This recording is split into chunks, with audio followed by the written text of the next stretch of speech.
नमस्कार। Television talk show table टकबाट खगेन्द्र सुनारको हार्दिक स्वागत छ। कोरोनाका संक्रमणको जोखिम बढेसँगै नेपालमा लकडाउन भएको आज झन्डै 2 महिना भइसकेको छ।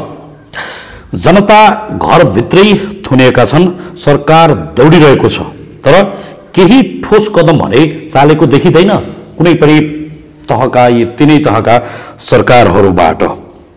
यो संकटको घडीमा तीनै तहका सरकारहरू बीचको समन्वय सहकार्य पनि सन्तोषजनक छैन भन्छन् राजनीतिक जानकार तथा विश्लेषकहरू। बहुमत प्राप्त देशको सरकार तथा जनताको सबैभन्दा नजिकको सरकार मानिएका स्थानीय सरकारहरू यो संकटको घडीमा कसरी काम गरिरहेका छन्, यी र यिनै सेरोफेरोमा आजको टेबल टकको यो टेबलमा हामी छलफल गर्दैछौँ। हामी कर्णाली प्रदेशको राजधानी सुर्खेतको वीरेन्द्रनगरबाट बोलिरहेका छौँ। आज हामीले जुन ठाउँमा यो बहस रेकर्ड गरिरहेका छौँ यो कर्णाली प्रदेशको राजधानी सुर्खेतको वीरेन्द्रनगर हो। सुर्खेतको वीरेन्द्रनगर यो कर्णाली प्रदेशको प्रवेशद्वार पनि हो। त्यसो भए यो कर्णाली प्रदेशको राजधानीको नगर र यो प्रवेशद्वारको रूपमा रहेको वीरेन्द्रनगर नगरपालिका के गरिरहेको छ, जनतालाई सेवा दिने सन्दर्भमा यी संकटका घडीमा कसरी समस्याहरूसँग जुधिरहेको छ, के काम गरिरहेको छ, यी र यिनै सेरोफेरोमा आज हामी बहस गर्दैछौँ। त्यसका लागि वीरेन्द्रनगर नगरपालिकाका उपमेयर तथा कार्यवाहक मेयर मोहनमाया ढकाल आजको टेबल टकमा हुनुहुन्छ। आउनुहोस् कार्यक्रममा प्रवेश गरौँ। स्वागत छ यहाँलाई। धन्यवाद।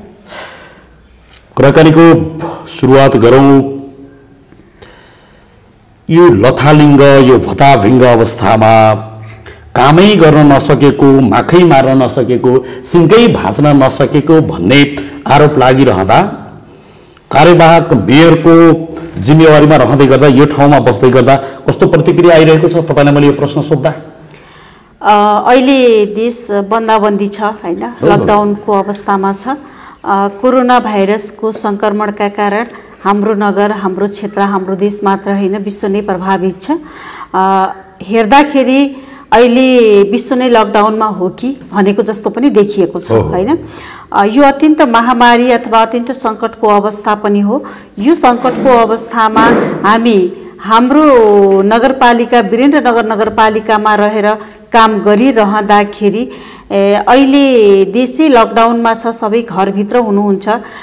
यस्तो अवस्थामा विकास निर्माणको कामहरू सबै रोकिएका छन् हैन। त्यो त पहिला पनि काम नै भएको थियो होला?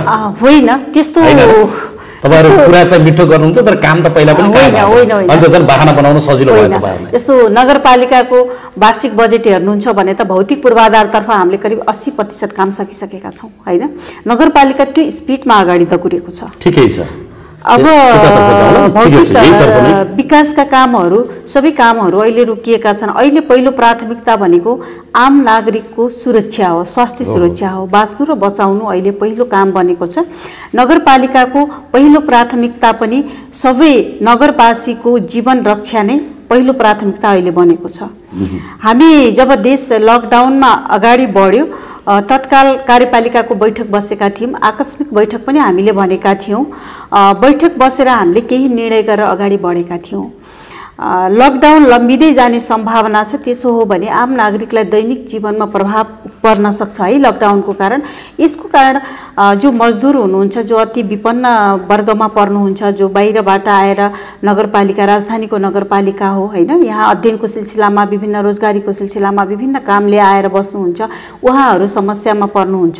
त्यसो हो भने उहाँहरूको दैनिक जीवन सहज बनाउनको लागि राहत कार्यक्रम अगाडि बढाउनुपर्छ भन्ने हाम्रो निर्णय भएको थियो। त्यसै गरेर नगरपालिकामा 16 वटै वडाहरूलाई समेटेर जुन स्वास्थ्य चौकीहरू छन् त्यो स्वास्थ्य चौकीहरू बिहान 8 बजेदेखि साँझ 6 बजेसम्म सञ्चालन गरेर आम नागरिकको स्वास्थ्यलाई हामीले ख्याल गर्नुपर्छ भनेका थियौँ। हामीले नगरपालिकामा हेल्थ डेस्क राख्नेदेखि लिएर सम्पूर्ण कुराहरूलाई अगाडि बढाएका थियौँ र स्वास्थ्य संस्थाहरूमा आवश्यक औषधिहरू हैन, अहिलेको अवस्थामा मौसमी फ्लू, रुगाखोकी लाग्न सक्छ, ज्वरो आउन सक्छ, सानो कुराले पनि आम नागरिकको दैनिकी जीवनमा प्रभाव पार्न सक्छ, मानसिक रूपमा अलिकति भयावह अवस्था पो सिर्जना भयो कि भन्ने खालको कुराहरू पनि आउन सक्छ। यी सबै कुराहरूलाई व्यवस्थापन गर्नुपर्छ भनेर हामीले स्वास्थ्य संस्थाहरूलाई बिहान 8 बजेदेखि 6 बजेसम्म र स्वास्थ्य संस्थामा आवश्यक पर्ने सम्पूर्ण औषधिहरू, सेनिटाइजर, मास्क, स्वास्थ्य कर्मीको PPE देखि लिएर सबै पुग्ने नहुन सक्छ, तर आधारभूत कुरामा नहुने कुराहरू हामीले सबै उपलब्ध गराएर यतातर्फ म तपाईँलाई ल्याउन उपमेयरज्यू, वीरेन्द्रनगर नगरपालिकामा कति मानिसहरू, यी नगरपालिकाका कति मानिसहरू भारत लगायतका तेस्रो देशमा वैदेशिक रोजगारीका सिलसिलामा गएका छन्? के डाटा छ तपाईँहरूसँग? अहिले जस्तो पछिल्लो अवस्थामा हामी अगाडि बढिरहँदा हामीले आधारभूत कुराहरू, सबै कुराहरू, राहतको कार्यक्रम सम्पन्न गर्यौँ होइन। करिब 20,000 परिवारलाई राहत वितरण भन्दै गए होइन। यो सबै आइसकेपछि जब नगरपालिकाले अब एउटा सामान्यकृत अवस्थामा नगरपालिकालाई राखिरहेको अवस्थामा सरकारको निर्णय अथवा देश बाहिर जानुभएको आम नागरिकहरू अब सबै क्षेत्रमा सबैतिर यो समस्या बढ्दै गएपछि अब स्वदेश फर्किने उहाँहरूको चाहना, बाध्यात्मक अवस्था होइन, घर सम्झिने अवस्था, त्यो बेला यहाँ आइसकेपछि पनि हामीले कसरी उहाँहरूको व्यवस्थापन गर्न सक्छौँ भनेर त्यो व्यवस्थापकीय अहिले पहिलो चरणमा वीरेन्द्रनगर नगरपालिकामा 193 व्यक्तिहरू फर्किनु भएको भारत लगायत विदेशबाट भनेर सुरुको अवस्थामा जहाँ क्वारेन्टाइनमा नभएर सबै आएर भटाभट घरमा जानुभयो, त्यसबेला होम क्वारेन्टाइनको रूपमा निगरानी गर्यौं र सबैको आरडीटी पनि हामीले गरेका छौं हैन। वीरेन्द्रनगर नगरपालिकाको करिब 193 जनाको आरडीटी हामीले जो विदेशबाट आएर होम क्वारेन्टाइनमा बस्नु भएको थियो विभिन्न वडाहरूमा उहाँहरूको हामीले आरडीटी पनि गरेका छौं। नगरपालिकाबाट आरडीटी चेक गरेर उहाँहरू नर्मल अवस्थामा हुनुहुन्छ। अहिले पनि हामीले निर्माण गरेको जस्तो जनमावि वीरेन्द्रनगर 6 मा छ क्वारेन्टाइन, हामीले पूर्व सावधानी गृह पनि भनेका छौं, त्यहाँ बस्नु भएको छ। केही चाहिँ हाम्रो वडा नम्बर 1 मा भएको त्रिपुरेश्वर माविमा रहेको क्वारेन्टाइनमा बस्नु तपाईहरुले क्वारेन्टाइन त बनाउनु भयो, तर यसको केही मापदण्ड छ जस्तो यस्तो छ। मैले तपाईलाई आधारभूत कुराहरु केही छ त्यो भित्र। मैले तपाईलाई यहाँनेर के भन्छु भने आम रूपमा स्थानीय तहका जनप्रतिनिधिहरूले अहिले जुन व्यवस्थापकीय पक्ष हेरिरहनु भएको छ नि भने जस्तो कहीं कतै नभएको होला, तर स्थानीय थाहा छैन भन्छन् होइन। तपाईको क्वारेन्टाइन मापदण्ड अथवा क्वारेन्टाइन निर्माणको अवस्था के हो भनेर हेर्नुभयो भने त त्यतातिर हामी नजाउँ। कसले सञ्चालन गर्नु भनेको छ, कहाँबाट झर्दै झर्दै झर्दै झर्दै झर्दै स्थानीय तहमा आइपुग्यो त हैन। स्थानीय तहले क्वारेन्टाइन सञ्चालन गर्ने भनेर कार्यविधिमा त थिएन त, तर आज बाध्यात्मक अवस्थामा आफ्ना नागरिकहरूलाई क्वारेन्टाइन बनाएर राख्न थिएन एउटा कुरो। तर यस्तो खालको संकट आउला भन्ने तपाईहरुमा अलिकता त्यो सोच विचार वा तयारी केही पनि त्यस्तो नहुँदो रहेछ हैन? नेतृत्वमा आउने मानिसहरु पनि केही फरक खासै नहुँदो रहेछन् होइन। हामीले तयारी गर्यौं, हामीले आफूले पाएको मैले भने नि स्थानीय तहले पाएको जिम्मेवारी अनुसार स्थानीय तहले सबै कामहरू गरेका छन् हैन। हजारौंको संख्यामा स्वदेश भित्रिसकेपछि अहिले तपाईले क्वारेन्टाइनको मापदण्ड अनुसार जस्तो हाम्रो प्रदेशमा प्रदेश सरकारले बनाएको क्वारेन्टाइन छ, यो क्वारेन्टाइन पनि मापदण्ड अनुसार चलेको छ या छैन भनेर हेर्यो भने त्यो पनि नभेटिन सक्छ। किनभने अहिले तपाईको विद्यालय भवन हामीले प्रयोग गरेका छौं, एउटा व्यक्तिलाई एउटा एटेच बाथरुम भन्छ, कहाँबाट ल्याउने एटेच बाथरुम हैन। तर यही कुरामा चाहिँ के थियो भने देशभरका साना तथा मझौला होटल व्यवसायीहरूले के भनेका थिए भने हामी देशैभरका होटलहरू क्वारेन्टाइनको लागि यदि सरकारले माग्छ भने हामी दिन तयार छौं भने। मैले केही समय अगाडि एकजना डाक्टरको पनि मैले इन्टरभ्यू लगेको थिएँ, उहाँको सुझाव पनि के थियो भने जस्तो यहाँका जति होटलहरू छन् वीरेन्द्रनगरभित्रका जति होटलहरू छन् मानिसै नरहे, मानिसको अस्तित्व नै नरहे त ती होटल पनि के रहने हो र। तर यो संकटको घडीमा तपाईहरुले ती होटल व्यवसायीहरुसँग कोर्डिनेसन गरेर यसरी घाममा तताएर राख्नुभन्दा, पालमुनि तताएर घरभित्र थुनेर राख्नुभन्दा कम्तीमा सुविधा सम्पन्न ठाउँमा व्यवस्थित गरेर राख्न सकेको भए राम्रो हुन्थ्यो भनेर भन्नुभएको थियो डाक्टर साहबले। मैले भन्न खोजेको कुरा के पनि हो भने जस्तो हाम्रो प्रदेश सरकारले सुरुमा 1000 बेडको क्वारेन्टाइन बनाउने भनेर कुरा अगाडि बढाइसकेपछि अवस्था यहाँसम्म आइपुग्न सक्छ भन्ने हामी सबैको अनुमान हो। किनभने देश विदेशको घटना हेरेर पनि अनुमानहरू गर्नुपर्ने हुन्छ, अगाडि बढ्न सक्छ, अझै बढ्दो छ। तर अब बिस्तारै बिस्तारै जब नागरिकहरू स्वदेश भित्रिने अवस्था आयो, त्यो स्वदेश भित्रिने अवस्थामा एउटा ठाउँले मात्र पर्याप्तता दिएन, हजारौंको संख्यामा आउने अवस्था अगाडि बढिसक्यो। अहिले पनि हामीले तपाईको वीरेन्द्रनगरका यति धेरै ठाउँहरूमा उहाँहरूलाई क्वारेन्टाइन राखेका छौं। आजै मात्रै पनि तपाईँको 25-30 जना मान्छे बिहान मात्रै हिजो बेलुका र आज बिहान हामीले एउटा क्वारेन्टाइनमा भित्राइसकेका छौँ, राखिसकेका छौँ होइन। अस्ति 2-3 दिन अगाडि 67-68 जना एउटै लटमा आउनुभएको छ। सबैलाई तपाईँले होटल व्यवसायमा होटलहरू मध्यम खालका होटलमा राखेर त्यो सम्भावनाभन्दा बाहिरको कुरा हो होइन। हामीले विद्यालय भवनहरू प्रयोग गरेर एउटा लटमा यो सङ्कटको घडीमा तपाईँहरू एक्लै दगुर्नु भन्दा केही यसरी निजी व्यवसायमा रहेका मानिसहरूलाई वा सबैलाई समन्वय गरेर जाँदा अलि सहज हुन्थ्यो कि हल्का हुन्थ्यो कि समन्वय हामीले सबैसँग गरेका छौँ होइन। मलाई चाहिँ जस्तो तपाईँलाई यही मिडिया मार्फत पनि म भन्न चाहन्छु, हामी सबै धेरै कुराहरू नागरिकको अधिकार कुरा गरिरहेको बेला नेपालको संविधानले नागरिकको दायित्व र कर्तव्यको कुरा पनि गरेको छ नि। राष्ट्र सङ्कटमा परेको बेला हामी सबैले आफ्नो कर्तव्य पनि पुरा गर्नुपर्छ। त्यो सञ्चारकर्मीले गर्नुपर्छ, त्यो राजनीतिक कर्मीले गर्नुपर्छ, त्यो नागरिक समाजले गर्नुपर्छ, त्यो आम मान्छेले गर्नुपर्छ होइन। अधिकार र कर्तव्य दुवै छन्। अधिकार मागिरहँदा कर्तव्य पनि भुल्नु हुँदैन।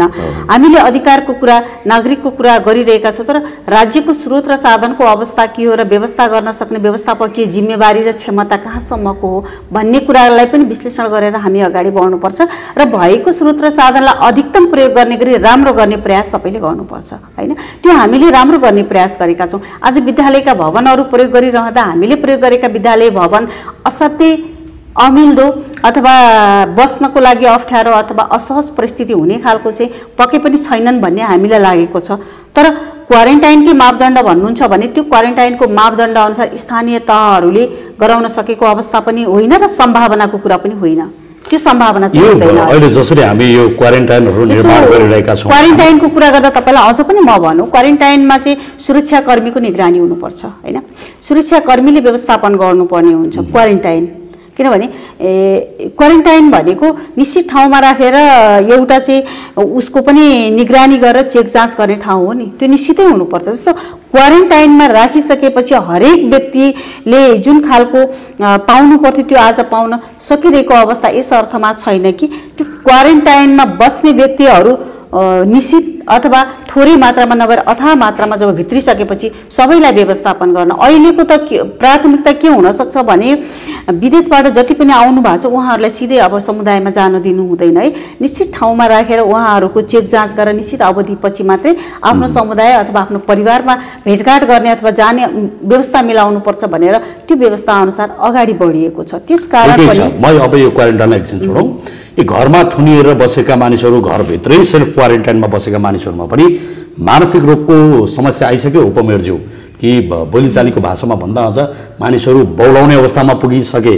कतिपय फोनहरू डक्टरहरूलाई हस्पिटलहरूमा फोन जान सकिसक्यो कि ममा अलि भिन्न खालको अवस्थाहरू देख्न थाल्यो, मेरो मानसिक अवस्थाहरू भन्छ। यसरी जनताहरूलाई कहिलेसम्म थुनेर राख्ने हो, केही सोच्दैछ सरकार? अब यो थुनेर रहरले थुनेर राखेको पनि होइन होइन, कुनै मागहरू कुनै आन्दोलन गरेर थुनेर राखेको पनि होइन। यो आम नागरिकको स्वास्थ्यलाई नै ख्याल गरेर स्वयं नागरिकको लागि सरकारले लिएको बाध्यात्मक कदम हो। यो सरकारले पनि रहरमा लिएको कदम होइन होइन। हामीले जस्तो बाहिर हेर्दाखेरि पनि होम क्वारेन्टाइनमा बस्नुपर्छ भन्दा अमेरिकाको अवस्था, इटलीको अवस्था, स्पेनको अवस्था होइन, त्यहाँको अवस्था हेरेर नै अब योलाई चाहिँ लकडाउनलाई बढाउनुपर्छ र बाहिरबाट आउने व्यक्तिहरूलाई छुट्टै क्वारेन्टाइनमा राख्नुपर्छ भनेर सरकारले लिएका निर्णयहरू रहरको निर्णय नभएर बाध्यात्मक निर्णय हो। त्यसकारणले म आम नागरिकलाई पनि के भन्न चाहन्छु भने यो कुनै रहरले कसैले गरेको कुरा होइन। आज देश बन्दाबन्दीमा छ। ल हेर्नुहोस् त, आर्थिक अवस्था, देशको सामाजिक अवस्था, आर्थिक अवस्था, हरेक अवस्थामा भोलि कहाँनिर जाने हो भन्ने कुरा हरेक अर्थ विशेषज्ञहरूको, सामाजिक विशेषज्ञहरूको एउटा धारणाहरू प्रस्तुत भइरहेको छ। तर पनि बाध्यात्मक अवस्थामा स्वयं नागरिकको सुरक्षाको लागि राष्ट्रले आज लकडाउनमा राखेको छ। यो लकडाउनमा बसेर आफू र आफ्नो परिवार र समाजको सुरक्षा गर्नु स्वयं नागरिकको कर्तव्य पनि अहिले छ। त्यसकारणले अब यो आत्तिएर होइन, भोलि भयावह स्थिति आउनुभन्दा आज आत्तिएर बस्नु हुँदैन, तर केही प्रभावहरू पर्न सक्छ। त्यसमा हामीले सकारात्मक सन्देशहरू दिने सबैले यो अप्ठ्यारो परिस्थिति छ। कुनै यो फरक अलि सामान्य परिस्थितिभन्दा फरक परिस्थितिमा छौँ हामी यति बेला। यो अलि पहिला पनि कस्तो देखियो भने उद्धार गरेर यहाँबाट डोल्पा, मोगु, हुम्ला लगायत यहाँबाट विकट जिल्लाहरूमा हेलिकप्टरमा लिने, अहिले फेरि कोरोना लाग्यो भने फेरि तापाताप तल यता ल्याउने, यो अलिकता दूरदृष्टि अलि परसम्म सोचेर यही मात्र यो माथिल्लो घरमा प्रदेशको सरकार बस्छ, यो घरमा स्थानीय सरकार बस्छ, तपाईहरु बीचमा एक आपसमा एउटा अन्तर्घुलन अलिकता समन्वय गरेर जान सक्ने अवस्था रहन्छ कि रहँदैन, केही भएको छ कि छैन? अब समन्वय नभएको होइन, म त तपाईको त्यो समितिमा पनि जस्तो प्रदेश प्रकोप व्यवस्थापन समितिमा सम्बन्धित राजधानीको नगरपालिकाको प्रमुख त्यसको सदस्य हुने भएको हुनाले र अहिले म कार्यवाहक प्रमुख भएको नाताले म त्यो बैठकहरुमा पनि सहभागी हुन्छु। मैले आफ्नो तर्फबाट सुझावहरू पनि दिएको हुन्छु हैन। कतिपय अवस्थामा सरकारले बाध्यात्मक अवस्थामा रहेर पनि निर्णयहरू गर्नुपर्नेको अवस्था पनि फेरि पनि छ। लकडाउन भन्ने बित्तिकै जो जहाँ छ त्यही राखेर त्यहीबाट कोरोना संक्रमित व्यक्ति अथवा बाहिरबाट आउने व्यक्तिहरूको व्यवस्थापन गर्न सकेको भए धेरै हदसम्म हामी सम्भावित जोखिमबाट अझ बस्ने थियौँ कि भन्ने एउटा बहस यो पनि छ हैन। तर अब वीरेन्द्रनगर नगरपालिकाको हकमा हामीले सकेसम्म लकडाउनलाई पूर्ण रूपमा पालना गर्ने कोसिस गरेका थियौँ। हामीले बाहिरबाट यहाँबाट चिठी पत्र पठाएर बाहिरबाट नागरिकलाई ल्याउने काम पनि गरेनौँ। तपाईहरु त्यही बस्नु, सङ्कटमा पर्नुभयो भने त्यसको समाधानको पहल हामी गर्नेछौँ, तर जो जहाँ छौँ त्यही बसौँ भनेर हामीले करिब 2.5 करोड भन्दा बढीको राहत वितरण 3-4 चरणमा गरेको पनि यसैको लागि हो। कम्तीमा लकडाउनलाई प्रभावकारी बनाएर सामाजिक दूरी कायम गर्न सक्यौं भने सम्भावित जोखिमबाट बच्न सकिन्छ कि हैन। आज बाटो बनेन भने भोलि बनाउला केही छैन, तर आज नागरिक भोकभोकै बस्नु हुँदैन, आज नागरिकले दुःख पाउनु हुँदैन र सरकारले भयानक रोगको कारण लकडाउन गरेको छ, लकडाउनको पालना पनि गर्नुपर्छ भनेर नगरपालिकाले त्यो कुराहरू अगाडि बढाएको थियो। हामीले त्यो कुरालाई निकै एउटा स्थानीय तहबाट पूर्ण रूपमा पालना पनि गरेका थियौं। तर अब सरकारले निर्णय गर्ने क्रममा बाहिर रहेका नागरिकहरू भित्राउनु पर्छ भनिरहेको बेला अलिकति पूर्वाधार तयार हुन चाहिँ नसकेकै हो। अहिले पनि मान्छेहरू आउनुहुन्छ, राति आउनुहुन्छ, कम्तीमा कहिलेकाहीँ चाहिँ अब यहाँबाट 11-12 बजेसम्म पनि व्यक्ति आउनुभयो, कहाँ राख्ने हैन। कस्तो समस्याग्रस्त कुराहरू आउँछ के, त्यो पीडाको कुरा आउने मान्छेलाई पनि पीडा छ, आफ्नो देशमा फर्कदै हुनुहुन्छ हैन। एउटा राम्रो ठाउँमा रेस्पोन्स गरेर बसेन भने त्यो मनोभावना के होला, पीडा भएर फर्किरहेको मान्छेको मनोभावना के होला। र यहाँ तयारी गरिरहँदा आवश्यक तयारी गर्न नपाइकन त्यो झ्याप मान्छेहरू आउँदाखेरिको त्यो बीचको जुन अन्तर सम्बन्ध छ नि त्यो अलिकति कता नमिल्या जस्तो भएर त्यो अलिक गाह्रो अवस्था पनि अहिले छ। अब म तपाईको अलिकता यो नगरपालिकाको कार्य सम्पादनहरू अबको भावी प्लान योजनाहरू चाहिँ अब नगरपालिका कसरी अगाडि बढ्छ, जस्तो राहतका कुराहरू होलान्, सायद सामान्य दैनिकी वृद्ध भत्ता कसरी वितरण गर्छ, यी केही अफिसियल कुराहरू अब कसरी जाँदैछ नगरपालिका अगाडि?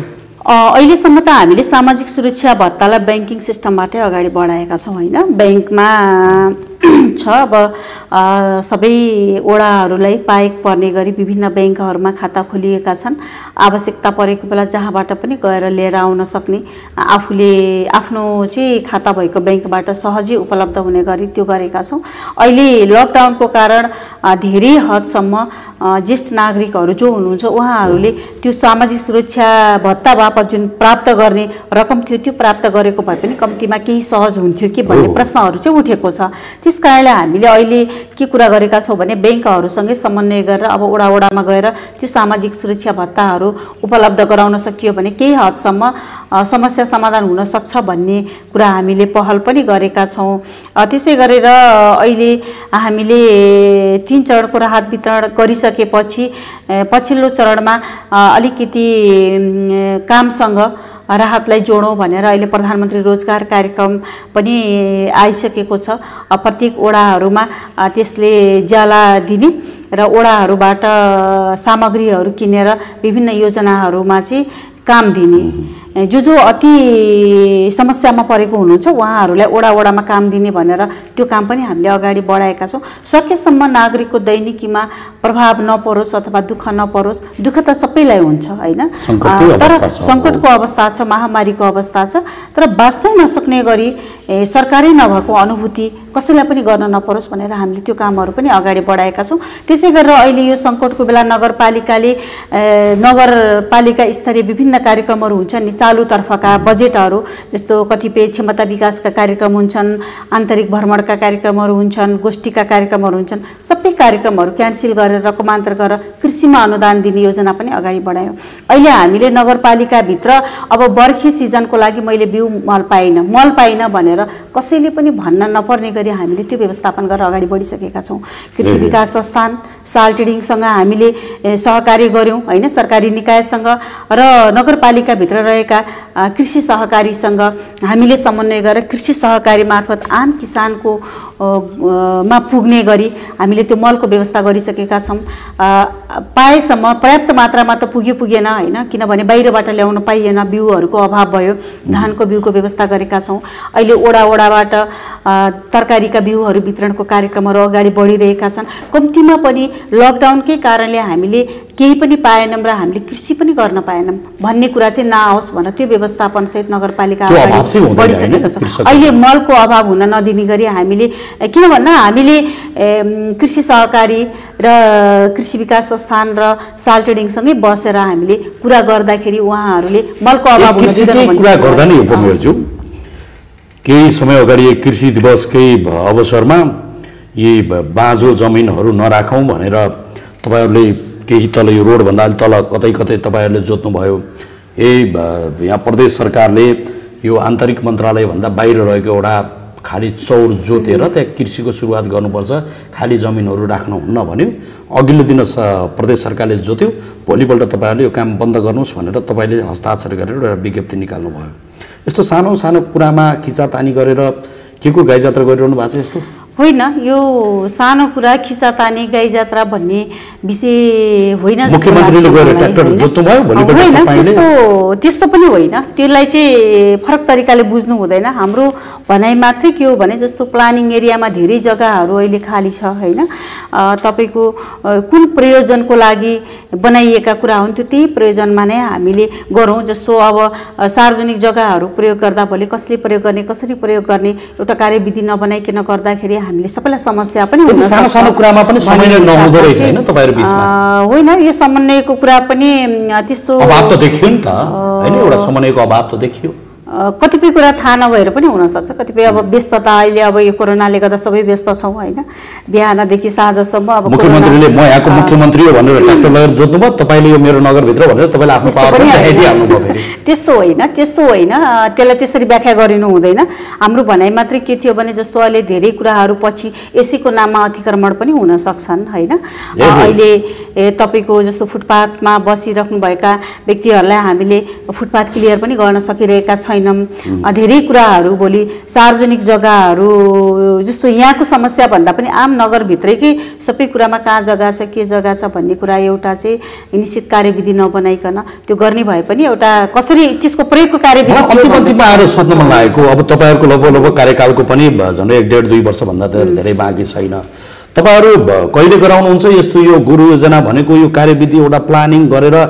होइन, साबिको वडा नम्बर 1 देखि वडा नम्बर 12 जुन यो हाइवे छ, हाइवेदेखि माथिरको सबै एरिया प्लानिङ एरिया हो। यहाँ बाटो कहाँ बन्ने, कति मिटरको बन्ने, खेल मैदान कहाँ बन्ने, ज्येष्ठ नागरिक पार्क कहाँ बन्ने, चिल्ड्रेन पार्क कहाँ बन्ने, फुटबल मैदान कहाँ बन्ने, क्रिकेट मैदान कहाँ बन्ने, सरकारी भवनहरू कहाँ बन्ने, सबै कुरा वेल प्लान यो 2033 सालमै प्लान गरिसकेको हो। यहाँ चाहिँ त्यो समस्या छैन। अहिले विशेष गरेर थपिएका प्लानिङ भयो तर काम चाहिँ त्यो काम नगर्नु हामी सरकारको दोष भयो नि, यो आम नागरिकको दोष भएन।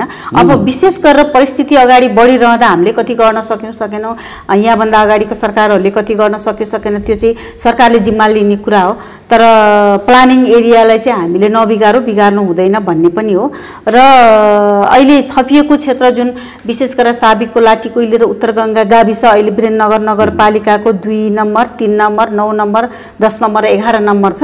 यो एरियालाई हामीले प्लान गर्नुपर्छ, किनभने उपत्यका हो, राजधानी बनिसकेपछि सबै कुराहरू भोलि यो व्यवस्थित सहर नै हो फेरि पनि होइन भन्ने कुरालाई हामीले अगाडि बढाएका छौँ। अलिकति कुरा कहाँनिर मिल्न सकिरहेको छैन जस्तो लाग्छ भन्दा केही क्षेत्रबाट कृषि क्षेत्र पनि राख्नुपर्छ भन्ने कुरा आएको छ। केही क्षेत्रबाट यो अब उपत्यका कृषि क्षेत्र रहन सक्दैन, यसलाई व्यवस्थित सहरकै रूपमा विकास गर्ने गरी योजना ल्याउनुपर्छ भन्ने कुराहरू आछ। यी कुराहरूमा चाहिँ अहिले फाइनल भइसकेको छैन, छलफलको चरणमा छ। तर होइन, नगरपालिकाले आवश्यक कुरा चाहिँ हामीले अगाडि कार्यपालिकाको बैठकको निर्णयले पनि हामी अगाडि बढिरहेका छौँ। जस्तो बाटोहरू नयाँ प्लानिङ गर्दाखेरि 10 मिटर बाटो अनिवार्य हुनुपर्ने होइन। पुरानो प्लानिङ अनुसार चाहिँ त्यहाँ प्लानिङ गरेर जग्गा बेचिरहेको छ भने पनि तपाईँको घर बनाउँदा कम्तीमा 8 मिटर बाटो अनिवार्य हुनुपर्ने, त्यो त यो प्लानिङको सिलसिलामा नगरपालिकाले निर्णय गरिसकेको छ नि होइन। एउटा सुन्दर बस्ती विकास गर्दाखेरि त्यहाँ चाहिँ भोलि बिरामी भएको बेला जान नसक्ने एम्बुलेन्स र तपाईँको चाहिँ समस्या पर्दा जान सक्ने दमकलको व्यवस्थापनको चाहिँ अब त्यो संरचनाहरू बन्नुपर्छ है भनेर नगरपालिकाले गृह योजनाको सिलसिलामा निर्णय गरेका कुराहरूलाई, छलफल गरेका कुरालाई धेरै उत्साहमा भयो। तर अहिले कहाँ छ त्यो पनि थाहा छैन कि थाहा छ केही होइन। त्यो चाहिँ मैले भने नि अन्तिम प्रक्रियामा चाहिँ 2-3टा कुरामा अलिकति इस्यु मिल्न सकेका छैनन्। प्लानिङमा कृषि क्षेत्र राख्ने या नराख्ने भन्ने कुरामा अलिकति कुरा मिल्न सकेको छैन। हामीले के पनि भनिरहेका छौँ भने नगरपालिका अब कृषि क्षेत्र नरहन सक्छ, यसलाई व्यवस्थित प्लानकै रूपमा अगाडि बढाउनु पर्छ भन्ने कुरा पनि उठेको हुँदा त्यहाँनिर चाहिँ अलिकति रोकिएको छ। यो फाइनलकै चरणमा छ होइन। र गृह योजना बनाउनु पूर्व अहिले जुन तलतिर अवस्था हेर्दाखेरि भयावह अवस्था छ क्या। सानो सानो सानो घडेरीहरू सब बिक्री भइसकेको छ। कि त सरकारले अधिग्रहण गरेर त्यसलाई चाहिँ मुआवजा दिएर लिनुपर्ने हुन्छ, होइन भने जे छ त्यसलाई व्यवस्थित गरेर अगाडि बढाउनु पर्ने हुन्छ। दुईटा कुरा गरेर जानुपर्ने हुन्छ। ठिक छ, म यतातर्फ यो विकास निर्माणलाई यो समय अलिकति सरल भएपछि गरौँ न। अन्तिममा बताउनुहोस् कि जो वीरेन्द्रनगरभित्र बसोबास गर्ने आम मानिसहरू छन्, अहिलेको चरणमा को दैलेखबाट आए, को कालीकोटबाट आए, यसरी नहेरौँ, यो सङ्कटको घडीमा छ। जो वीरेन्द्रनगरभित्र अहिले यथावत हालमा जहाँको त्यहीँ बसिरहेका छन्, यी मानिसहरू भोलि भोकै मर्नुपर्ने अवस्था, खानै नपाउने, पानी पिउनै नपाउने त्यस्तो अवस्थाको सिर्जना भयो भने यहाँको सरकारले त्यो कुरालाई होल्ड गर्न सक्छ कि सक्दैन? तपाईँहरूसँग त्यो सामर्थ्य छ कि छैन? गर्नुपर्छ होइन। हामीले यहाँभन्दा अगाडि पनि हामीले 3 चरणमा राहत वितरण गरेका थियौँ। हेर्नुहोस् है, मलाई खुसी कहाँनिर लागेको छ भने पहिलो चरणमा हामीले 6000 आन्तरिक स्थायी बासिन्दालाई गऱ्यौँ भने करिब 9000 वीरेन्द्रनगरभन्दा बाहिरको बासिन्दालाई हामीले राहत वितरण गरेका छौँ। नेपाल सरकारको मापदण्ड अनुसारै गरेका छौँ, हामीले कतै विभेद गरेका छैनौँ। तेस्रो चरणमा हामीले 2टा फोन सार्वजनिक गऱ्यौँ, 101 र 520 144। त्यो फोनमा जसले पनि फोन गर्न सक्नु, कसैको सिफारिस पनि चाहिएन, केही पनि चाहिएन। बिहान 5 बजेदेखि के अरे 10 बजेदेखि साँझ 5 बजेसम्म आम नागरिकले, समस्या परेको नागरिकले फोन गर्न सक्नुहुन्थ्यो। त्यो तपाईँको वैशाखको 8 गतेदेखि वैशाखको 23 गतेसम्म हामीले त्यो फोन सार्वजनिक गरेका थियौँ होइन। यसरी काम गऱ्यौँ भने अहिले राहतलाई कामसँग जोडेका छौँ। भोलि स्थिति अझ लकडाउन लम्बिँदै जाने र समस्या अझ थपियो भने हामीले यहाँको सम्पूर्ण विकास निर्माण कटाएर भए पनि नागरिकको सुरक्षामा, जीवज्यानको रक्षा र दैनिकी चल्ने व्यवस्थापन गरेर अगाडि बढ्छौँ। सक्नुहुन्छ होइन? सक्नुपर्छ, सरकारले सक्नुपर्छ। त्यसको लागि हामीले सबैको सहयोग पनि भोलि लिनुपर्ने हुनसक्छ। अहिलेसम्म सरकारले गरिरहेको छ, भोलि आम नागरिक समाज होइन जोसँग छ उसैले पनि दिनुपर्ने हुन्छ। छिमेकीसँग अलिक धेरै खाना छ भने, 1 महिनाको लागि खाना छ भने र छिमेकी भोकै बसेको छ भने 15 दिन बाँडेर खाउँ न है भनेर पनि सरकार अगाडि बढ्नुपर्ने हुन्छ। त्यस बेला हामी गर्छौँ। त्यो अवस्था आइपऱ्यो भने हामी गर्छौँ र सबैसँग समन्वय गरेर सबै भोकै नबस्ने र एउटा यो महामारीसँग जुझ्नको लागि सबै तयार हुने वातावरण हामी तयार गर्छौँ। हामी कार्यक्रमको अन्तिमतर्फ छौँ। दर्शकहरू हामीलाई देखिरहनु भएको छ, यो हामी पसिनाको बिचमा पनि, बाहिर धेरै गर्मी छ, पसिनाको बिचमा पनि हामी यो कार्यक्रम रेकर्ड गरिरहेका छौँ किनकि यो कर्णाली हो। हामी कार्यक्रमको अन्तिमतर्फ छौँ। उपमेयरज्यू, केही भन्न, मैले केही सोध्न छुटाएँ, तपाईँलाई केही भन्न पाए हुन्थ्यो जस्तो छ?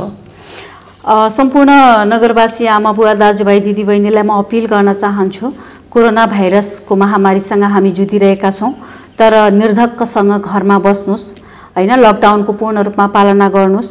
हामी सरकारले आम नागरिकको सुरक्षाको लागि पहल गरिरहेको छ। सङ्कटसँग भागेर डराएर होइन, एउटा चाहिँ उच्च मनोबलका साथ हामीले सामना गर्न पर्छ। त्यसरी हामी अगाडि बढौँ। हामी स्थानीय तहको तर्फबाट पनि हाम्रो स्रोत र साधनले सके जति हामीले तयारी गरेका छौँ। अहिले विशेष गरेर वीरेन्द्रनगर नगरपालिकाको 2-3 दिन अगाडि बसेको कार्यपालिकाको बैठकले पनि केही निर्णय गरेको छ।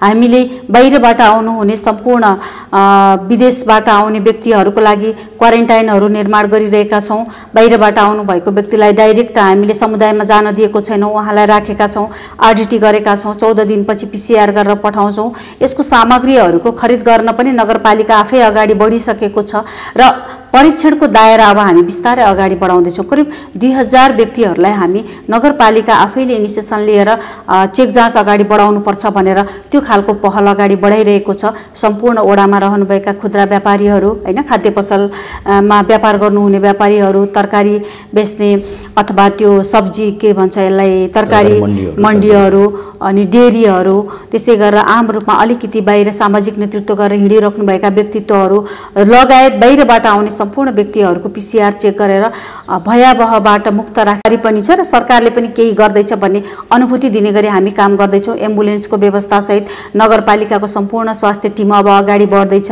एकजना डाक्टर र ल्याबको पनि ल्याब कर्मी र डाक्टरको पनि व्यवस्थापन गरेर नगरपालिका अगाडि बढिसकेको छ। त्यसकारणले हामीले गर्न सक्ने र हाम्रो क्षमताले भ्याएसम्मका हामी सम्पूर्ण प्रयासहरू गर्नेछौँ। तपाईहरू ढुक्क भएर घरमा बस्नुहोस्, लकडाउनको पालना गर्नुहोस्। राज्य र नागरिक सँगसँगै अगाडि बढ्न सक्यौँ भने मात्रै हामी यो महामारीलाई सामना गर्न सक्छौँ। यही नै भन्न चाहन्छु। हस्, समय र समातेलाई तपाईँलाई धेरै धेरै धन्यवाद। Thank you.